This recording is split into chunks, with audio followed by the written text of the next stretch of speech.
Jamie, good to meet you. Nice to meet you too. We were just talking about your nickname being the Scottish Hammer. I was gutted to find out that you're not a West Ham fan. When I saw that, I thought, great, he's another Hammer, another one of the family, but sadly not. How did you get the nickname? Just from my high school coach, he said, just from the sound of me kicking the ball when I heard it, and I guess because we're in a kind of small town. Have you ever seen the movie Varsity Blues? Sure, yeah. It's kind of like that. With where, James where Van I Der live. Beek, the great James Van Der Beek. Yeah, it's kind of like that. So it's pretty awesome, quite country down there. And maybe that I haven't seen like a lot of punters or something, but I just punted when he was like, "You're the Scottish Hammer." I was like, all right, we'll roll with it.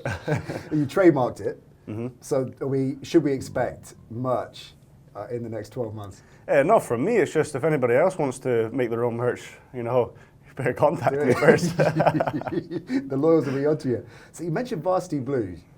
How much about American football did you know when you first went over to the States as a teenager? Nothing.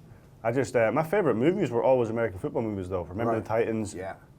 Favourite movie ever. Yeah. Gridiron Gang. I love American football movies. We Are Marshall. We're talking about We Are Marshall. That's a great movie too. Great film, yeah. So what I was talking about, I said, how crazy is that when you're a kid, favourite movie is Remember the Titans, and then you're actually playing football. Right. It's mental. So obviously you're a rugby player.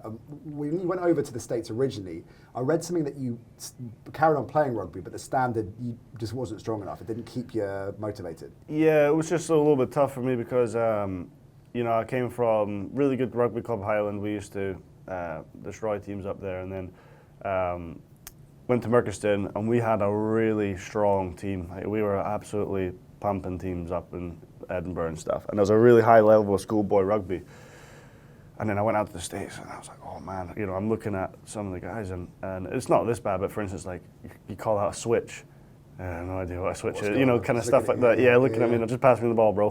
So it was really good. It's constantly growing and it's getting better and better. But when I was playing a little bit, it was a little bit trickier because especially where I lived, I had to commute like 2 hours to practice. And right.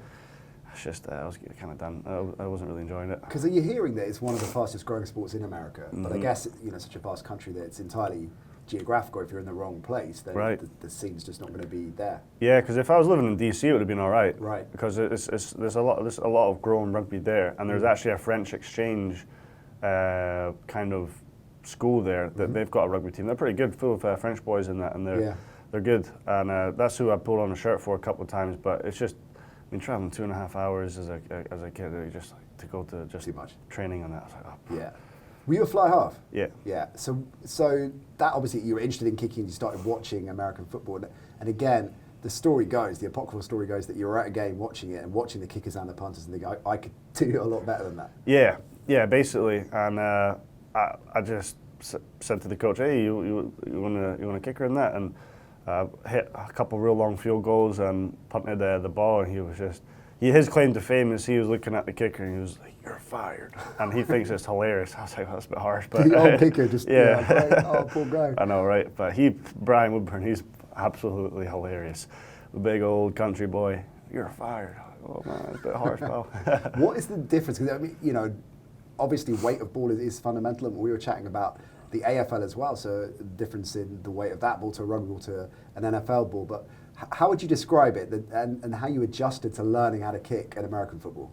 Yeah, it was just totally different. Even the way, at first I used to hold it like I'd hold a rugby ball, and because I read, still got it actually, Johnny Wilkinson, How to Play Rugby My Way. I've never looked up to any rugby player but him. That was my idol when I was a kid. And his way of torpedoing punts. And so I was doing it like him and it was working, but then it wasn't. It was more like a rocket, not like kind of get hang time and stuff. So I adjusted my grip and stuff, and it was just kind of trial and error all the way up until now. Sometimes I still trial and error it, but we'll keep that to ourselves, I guess. In terms of that adjustment, because a number of rugby players have gone out to America. Christian Wade, obviously Christian Scotland Williamson, beast, serious players, and learning different positions. Christian's a tight end. Christian Scotland Williamson's a tight end. Christian Wade's a running back, and they talk about the adjustment in terms of you've got so much muscle memory athletically, but you've got to adjust to this new sport and doing things a little bit differently. How did you adjust? What was that process like when you realised, okay, I've got a natural talent for this, I can make it here? Yeah. Talk us through getting sharper and sharper and better at punting. So yeah, like you're saying, having the natural ability to just do your job, to be able to pump the ball or be able to run like Christian Wade. My transfer is probably a lot different to his because he's learning a playbook, which I could never do to save my life. My memory is not good at that sort of stuff. Ruled out those positions then. Oh yeah, ruled out everything. All I have to do is catch it and kick it, and don't forget the direction. But we just what it came down to is a lot of timing and stuff. It's so exact. You know, the snaps 0.6 to 0.7 seconds gives me about 1.2 to 1.25 seconds of catching it to kicking it, and just staying sharp on that. Because you can be a great punter, but if you take too long messing with the ball, you won't get picked because you might get blocked. And another statistic is if you get a punt blocked, you're a 77% chance of losing that game. So crazy statistics, I guess. But that was just my way. That was how I was trying to, you know, get better at it. Was just that, and then also just little things that can make me more efficient, smaller steps, and it's just it's like a golf swing, just a whole lot of little stuff that came together. And do you think you're still learning all the time? Absolutely. I'm gonna always learn, as Prefer says, and I better always learn. He has just been confirmed as retaining his gig under Stefanski in the last 24 hours from Michael Marquez. That's good news for you. Amazing news. Yeah. But with the new head coach, have you met him yet? Nope. How do you feel about that? About the new head coach? Yeah, about the, you know, you've in the NFL for a relatively short period of time, and already you've got to deal with a new head coach. Way above my pay grade. I'm just here to kick well for the team and well for Pref.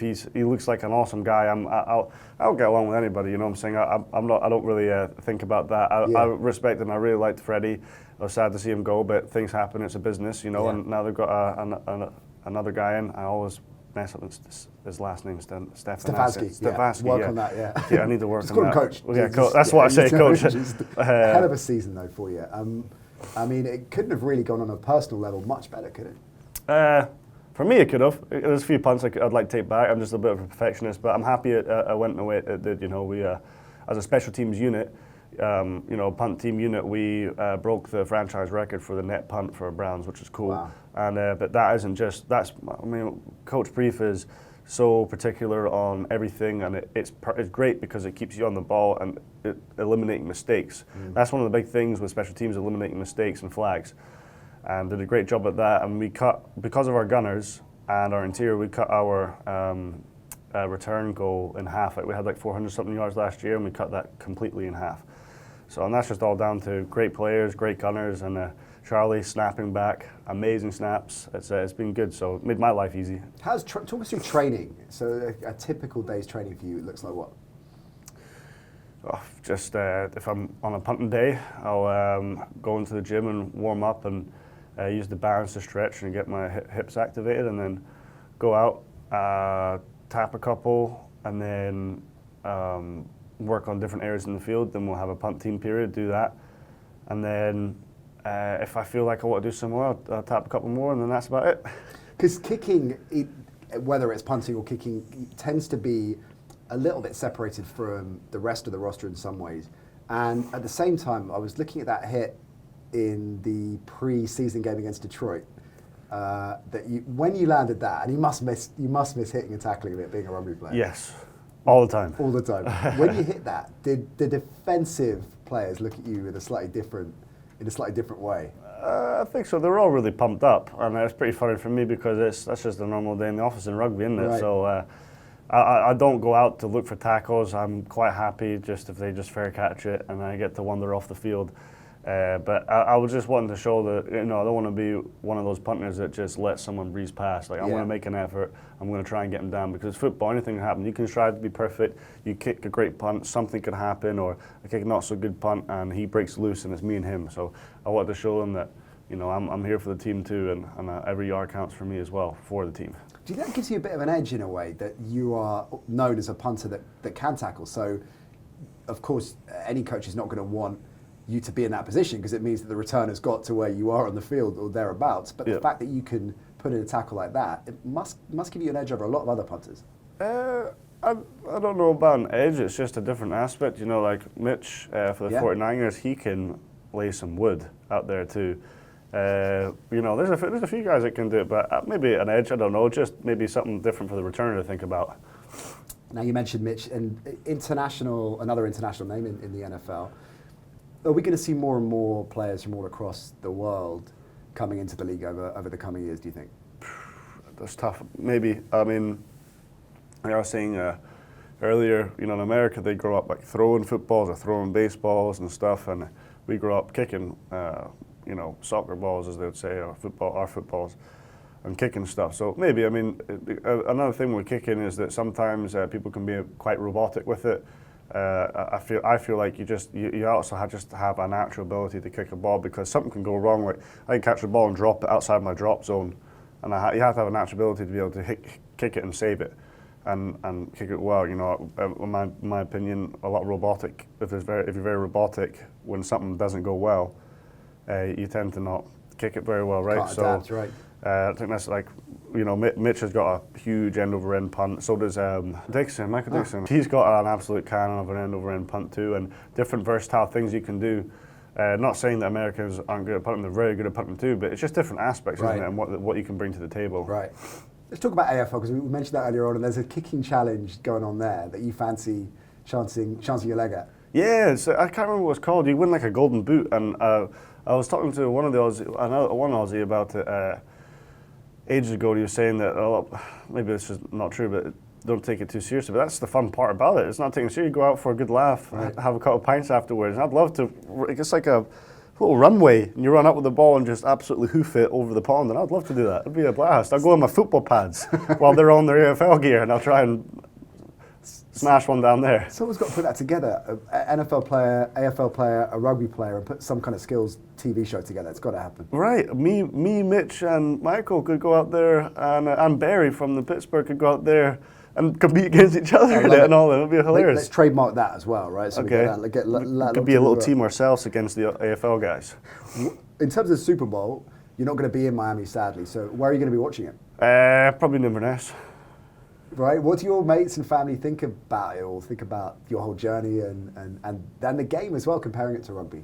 I think they find it pretty unreal. Most of my family, they don't really know too much about rugby, not rugby, football. So they're kind of a bit standoffish, but they're really happy that I'm playing and stuff. They think it's hilarious. My brother, might as well be my brother, Ross, he is now completely engrossed in football, and he's always telling me about things. He's telling me stuff I don't even know sometimes. He'll be texting me, he's like, oh, you hear this? I was like, no, I didn't hear that. And he's telling me. So Gran and Grandad are all engrossed in it now. Mum and Dad come up to games every time Cleveland has a home game. So amazing. It's cool. Yeah, I must be super proud of you. And the Super Bowl is, I guess, the game we wanted, isn't it? 49ers Chiefs. Well, Cleveland Browns. That's right. No, but two really powerful teams, two amazing quarterbacks. I'm hoping it's just going to be a shootout. Do you think it will? I hope so. See, on the cards, they're so much fun to watch, aren't they? Yeah, and people are, fading on Jimmy Garoppolo, saying if you get into a shootout, he won't be able to handle it. I'm not so sure that is the case. That is dangerous. Have you got a prediction for the Super Bowl? You're staying well clear of that. What makes a good Super Bowl party? Have you been watching in Inverness? What have you picked up any tips? Oh yeah, because we used to always go down to the Fortescue's house. They're our neighbours, and they are huge die-hard Eagles fans, and their whole basement is painted green. Wow. Different Eagles logos. They got like a 150-inch or something projector screen and couches. Everybody who comes to the game just rolls up with heaps of munchies and stuff and everything, and you just pick food, drink beer. I snagged them a kegerator for the family, so nice. Good beer now and draft. Nice. We just watch the game. Perfect. We'll enjoy that, and congratulations on a brilliant rookie season. Appreciate that. We're rooting for you big time, obviously, over here in Britain, and long may it continue.